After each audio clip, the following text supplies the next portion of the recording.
They blocked me on a Sunday, while the funeral lilies were still breathing in the kitchen. My name is Sloane Merrick, 34, school counselor, daughter who stayed. The family group chat, Merrick Circle, used to carry the noise of our small fortunes and small grudges.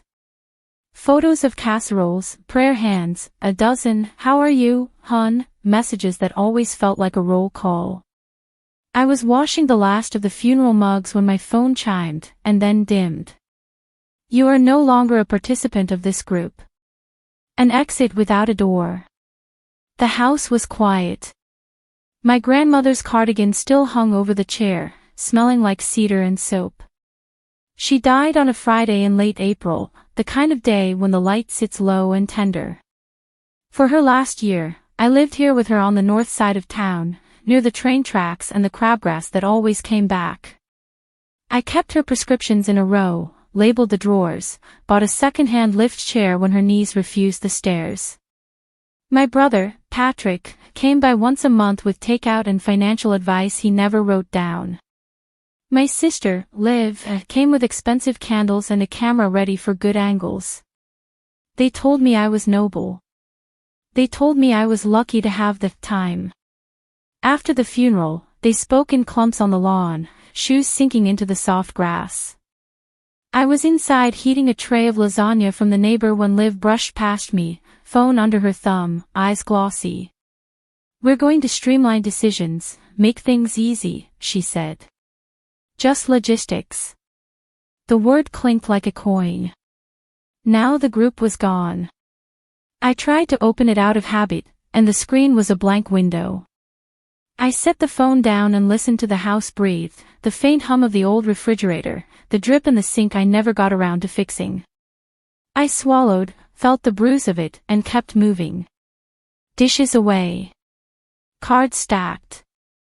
Vase emptied. When you care for someone, your hands learn a small religion.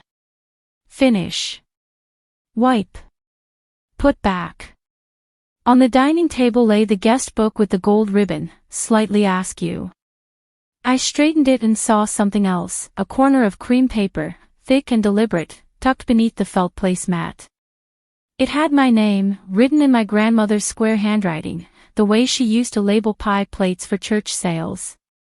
There was a weight to it, not just the paper but the way my body stilled, the house pausing with me. I didn't open it right away. Instead I walked to the window that faced the lilac hedge, now a green silence. Beyond it was the alley, and on the other side, Mr. Alvarez's yard, with the careful rows he tended like a hymn. He had left a pie and a hug at the door earlier, his eyes gentle with the knowledge of time. My phone, face down, buzzed again. A text from an unknown number. For updates, we'll use a new group. A link. I tapped it. You cannot join this group. You were blocked by the administrator. I don't like the word humiliated, but it sat with me anyway. Not a sharp wound, but a soaked one, heavy and slow. I thought of the nights I counted pills under the yellow lamp, the mornings I warmed oatmeal, the quiet thank yous my grandmother offered from the edge of sleep. I thought of the bills I had paid with my own card when the checkbook ran empty and nobody picked up the phone. We'll settle up, they always said. Settling, I learned, is a kind of drifting. I sat at the table. I pulled the cream envelope closer. The grocery store pen lay beside it, lid chewed, a small testament to tired moments. The house waited too, as if even the floorboards leaned in. I slid a finger under the seal, understanding that the room had tipped somehow, that whatever came next would not give back the old shape of things. The letter inside was short and clean, like my grandmother's pantry. Sloane, if you're reading this, the house has been too much for me, and you have been too much for the house. I signed what we discussed with Ms. Coe. Don't let anybody make you feel small for standing where you have stood. Love, Nora. A second page listed a date in February, a notary stamp, and a case number. It mentioned transfer upon death, a phrase that sounded like a door opening without a hand. I sat very still. I could picture the day exactly, the winter sky pressed to the windows like linen. We had gone downtown in mittens and sensible shoes. My grandmother's coat was heavy and blue, and she joked about the pens being chained to the desk like bank pens in the 70s. We met a lawyer whose hair was the color of soft metal, and my grandmother's hand didn't shake when she signed. I had held her purse and smiled too brightly at everything because the seriousness made me shy. Afterward we walked 2 blocks for soup and split a lemon cookie. I held the letter now, felt the shape of those hours return. Then the phone chimed again. We've begun discussing sale offers, a new text read, and signed. Executor has been named. Please refrain from making unilateral decisions or spending from shared accounts. No salutation. No grief. A link to a spreadsheet. I had never spent from any shared account. I had bought heating oil in January when the cold came down like a verdict. I had filled the fridge when the pharmacy billed early. I had paid the plumber in cash because he was a friend of a friend and did it on a Saturday. I had kept every receipt in a Ziploc bag, as if I knew one day paper would need to prove what tenderness could not. In the days that followed, they posted photos I could not see. I heard about them from people at church who meant kindness but could not keep from narrating. There was a Sunday night for family. There was a poll about paint colors. In my kitchen, dishes dried without me. I slept in the front room on the sofa because the bedroom smelled like her mint lotion, like presents. The house held me and did not. Isolation changes your sense of volume. It makes you small in your own rooms. I used to hear a thread of her voice even at night, the way she hummed as if the world were a task and a tune. Now, the nights flexed, and I learned to hold them, to breathe while memories pushed against the ribs like tides. On Wednesday, I called Patrick. I got a text, I said, keeping my voice even. I'm out of the group. I'd like to know the plan. It's not personal, he said, and I could hear the TV in the background, a sports announcer calling something inevitable. It's cleaner this way. You're too close to the situation. What situation? I asked. The silence on his end felt rehearsed, as if he had practiced not answering and now took pride in it. Decisions, he said at last. Liv's handling it. She's better with groups. You mean better at removing people from them, I said, and then, because I felt my face heat, I'd like emails for the executor. I have receipts. I have responsibilities. We'll let you know, he said. The call ended not with a click, but with a weight settling somewhere you can't reach. That night, I sat at the table with the Ziploc receipts, the cream letter, and my grandmother's old phone, the one we kept by her bed for doctors and emergencies. I hadn't charged it since she passed. I plugged it in. When it woke, it coughed up the past like coins. Missed calls. Notes about side effects. A voice memo icon I didn't recognize, saved on the February day we went downtown. I pressed play. My grandmother's voice filled the room, steady as the heartbeat of the refrigerator. This is for Sloane, she said. Ms. Coe said it's wise to record, and I have always been wise. I'm at peace with what we've done. I would like my home to keep doing what it has done, which is shelter Sloane as she has sheltered me. If the children complain, tell them to come dust more often. A laugh. A cough. And tell them I love them, but love is not a ledger. I held the phone to my chest. Something in me nodded, not in victory, but in relief that truth could be so plain. I decided then I would not beg for rooms I had cleaned. I would not argue in corners I had brightened. I would stand in the doorway with the light behind me and let the shape speak. I wrote it down as a promise, folded it into the receipts bag, and slept for once in the bedroom, not as a daughter lost, but as a woman who knew what belonged where and why. In the morning I called the number on the letter. Ms. Coe's office answered with that practiced calm that sounds like a library. Dana Coe, a voice said, warm and spare. I gave my name. I described the envelope, the notarized date, the voice memo.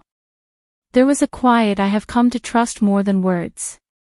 Your grandmother executed a transfer on death deed in February, she said. It was recorded with the county. The property passes to you upon her death. There is no probate regarding the house itself. An executor may handle other assets, but this deed stands. I sent notices, but one was returned. I will resend. Returned, I repeated. My stomach tightened, not at the legal weight of it, but at the domestic pettiness. I thought of Liv taking all the mail to help, stacking it in a basket she kept near the door, photographing envelopes for a story about efficiency. Do I need to do anything? You need to decide how you want to carry this, Ms. Coe said. We can record a notice of interest again, for clarity, and send certified letters to all relevant parties, including any realtors who have been sniffing around. People will have feelings. The deed is not a feeling. I thanked her. We scheduled a time to sign. As I hung up, the doorbell rang. Mr. Alvarez stood there with a cardboard box. You left this on the porch last night, he said. It looked like papers. And I wanted to check on you. I invited him in. He set the box on the table and sat with the careful posture of someone who has visited hospitals often. Your grandmother told me what she did, he said after a while, eyes on the lilac hedge. She said you would try to refuse. I told her you'd try to make everyone comfortable instead of making choices. She asked me to remind you that comfort without truth is just silence. There it was again, the plainness that kept finding me. I opened the box. Inside were folders from a drawer we had emptied in January.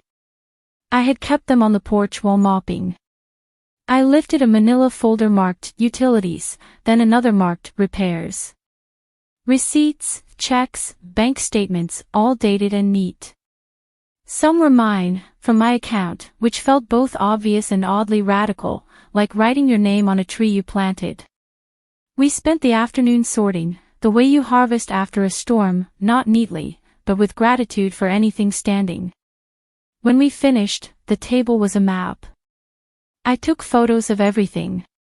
I sent them to myself, to the cloud, to any place that might outlive a missing basket. The next day, Ms. Coe met me at her office, her suit the color of overcast comfort. She slid a form across the desk. A memorandum of transfer on death, she said. We'll file it and attach a copy of your grandmother's deed. It signals to any title company that this property isn't up for grabs. If your siblings have engaged a realtor, the notice will be the message they cannot ignore. It stops a closing cold. I signed. She notarized. The stamp thumped like a heartbeat. We arranged certified letters to Patrick and Liv, to the cousin who fancied himself an investor, and to the realtor whose business card had appeared on the porch 2 days ago, tucked under a magnet shaped like a pineapple. Ms. Coe drafted a cover letter in language that could not be misunderstood and did not invite debate. It cited the recording information, the county book and page, and the statute that governed it all. Do you want to write something personal? She asked, sliding a blank page toward me. I thought of texts without greetings. I thought of group polls about paint when the room still smelled like memory. I wrote a single paragraph. I am honoring Grandma's wishes as recorded and witnessed in February, I printed, steady and medium. I will keep the house as a home, not a trophy. If you have questions, you may direct them to Ms. Coe. Please do not come by unannounced. Grief asks for gentleness. I did one more thing. I transferred the voice memo to my phone and saved it in 3 places. I printed a small QR code that linked to an audio file. We tucked that into the letters, not as spectacle, but as a hand extended across noise. When I left the office, the air felt like a fresh page. On the sidewalk, I ran into the pastor from our church, the one who had watched my grandmother sing off-key but with bright eyes. "How are you holding up?" he asked. "Like a book that keeps closing itself," I said, and he smiled, knowing the shape of that ache. I didn't ask for him to intervene or explain. This was not a sermon. This was an address. At home, I set the certified mail receipts in a tray and made tea. I texted Mr. Alvarez a photo of the lilacs as they began to think about blooming. Then I cleaned the porch, not because anyone was coming, but because order felt like a kind of kindness, even when given to yourself. They did not call at first. They slammed the group door, and the house stayed quiet. Then Thursday came with a realtor's sign hammered into the strip of grass by the curb. I pulled it up, not angry, just practical. I placed it gently against the tree and took a photo of the hole it left. I emailed the photo to Ms. Coe and the realtor, attached to the notice that had been signed for that morning. The confrontation did not bloom in a living room with shouting. It unfolded in the title company's conference room the following week: beige walls, coffee with a squeaky pump, the air-conditioned chill of places that like their binds tight. My siblings had set a sellers meeting, confident enough to bring a man in a blazer who radiated power through cologne. I arrived with Ms. Coe and a folder that made no noise when it opened. Liv looked at me as if I had arrived late to a performance she was directing. "You weren't invited," she said, biting the words in half. Her nails were the color of old wine. "Not to the group," I said, taking a seat. "But to the deeds. I was invited in February." Patrick exhaled through his nose, a practiced show of patience. The man in the blazer introduced himself as Eric, from the title company, and then paused as his eyes traveled from the stack in front of Liv to the documents in front of Ms. Coe. He cut a glance at her, then at me, then down at a screen. "Before we begin," Ms. Coe said, voice even, "I want to ensure everyone is operating with the same facts." She slid a copy of the recorded transfer on death deed toward Eric. The stamp, the book and page, the clean lines of a form that does not care about tone. "This property is not part of the probate estate. Any attempt to convey title without our consent would be, at best, voidable, and, at worst, actionable." Eric cleared his throat. "I see the recording here," he said, tapping keys. "Yes, book 4983, page." His voice softened, not in empathy, but in the recognition professionals reserve for other professionals. Liv's mouth opened, then closed. "Grandma wouldn't have done that," she said, but it sounded like a question she wanted someone else to answer for her. "She did," I said. "On a snowy day. We had soup after. She asked me to bring home a lemon cookie." Patrick shook his head. "This is extreme," he said. "We thought we were handling things as a family." "As a family," I replied, "you blocked me from the group and scheduled a sale on a house I live in and care for." So I answered in the language you respect, records. Ms. Coe slid a second paper forward, the memorandum we filed. Then a third, the list of certified mail receipts. She did not raise her voice. The room adjusted around the weight of formal notice, furniture shifting without moving. "I didn't get any letters," Liv said, looking at Patrick, who looked at the table. "You signed for them yesterday," Ms. Coe said, checking her file. "As did Patrick last Thursday." She placed copies of the signatures on the table. The pen squiggled in shapes nobody could deny. There was stillness then. Not peace yet, but a pause that opens a door. I took out my phone. I did not play the whole voice memo. I tapped the QR code, set the device on the table, and let 10 seconds play. My grandmother's voice filled the conference room, as clear as it had been on the night she couldn't find the starch, and we laughed until we cried. "This is for Sloane," she said. "Love is not a ledger." No one spoke. Even Eric's screen went quiet. Liv put her hand to her mouth. Her eyes shone, but I could not tell with what. Regret, perhaps. Or the shock of hearing a voice you thought you alone could translate. I am not here to punish you, I said, keeping my hands on the table, flat and open. I'm here to finish what I started when I moved in. I'll assume the utilities and the taxes. I'll reimburse reasonable expenses you make for the estate, which do not include lawn signs. If you need to visit, we'll plan it. If you want to help, there are gutters and a porch light. If you want to fight, talk to Miss Coe. Patrick looked at Eric. Eric raised his palms, a universal sign of we cannot. Liv stood, sat, then finally stayed seated, her body recognizing a limit her mind didn't like.